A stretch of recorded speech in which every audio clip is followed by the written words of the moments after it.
Robotics की दुनिया में अमेरिका और जापान के दरमियान मुकाबला। अमेरिका की एक टेक कंपनी ने जापान की एक कंपनी को इंसान नुमा लड़ाका रोबोट्स बनाने की पेशकश की है, जो एक खास टूर्नामेंट में मुकाबला करेंगे। दोनों टीमें मैदान में अपने रोबोट भेजेंगे और ये पहलवान पेंट से भरे गोलों से एक दूसरे को निशाना बनाएंगे। जापानी इजादकारों ने चैलेंज कबूल कर लिया है और रोबोट्स की दिलचस्प टक्कर अगले साल देखने में आएगी। आजकल तो हर चीज के लिए रिमोट कंट्रोल की सहूलत मौजूद है, लेकिन क्या आपने कभी सोचा होगा कि सिर्फ एक दिमाग का इस्तेमाल करते हुए आप किसी चीज को कंट्रोल कर सकते होंगे?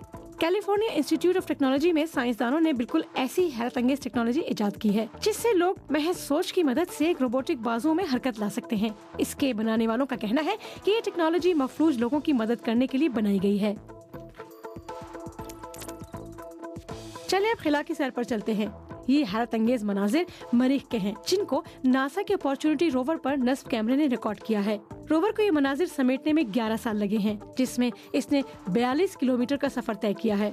सन 2004 में लॉन्च होने वाले इस रोवर का इब्तिदाई मिशन सिर्फ 90 दिनों का था, मगर ये साइंसदानों की उम्मीदों से कई तगड़ा निकला और 11 साल बाद भी मरीख के बारे में अहम मालूमात वापस भेज रहा है। और आखिर में एक ऐसे शख्स से मिलते हैं जिसके पास वक्त और पैसे दोनों कुछ ज्यादा ही हैं। अमेरिका का ये नौजवान जानना चाहता है कि कतार में लगे कितने स्मार्टफोन से क्लाशंकोव की गोली गुजर सकती है। 2, 3 और 4 भी नहीं, बल्कि 5।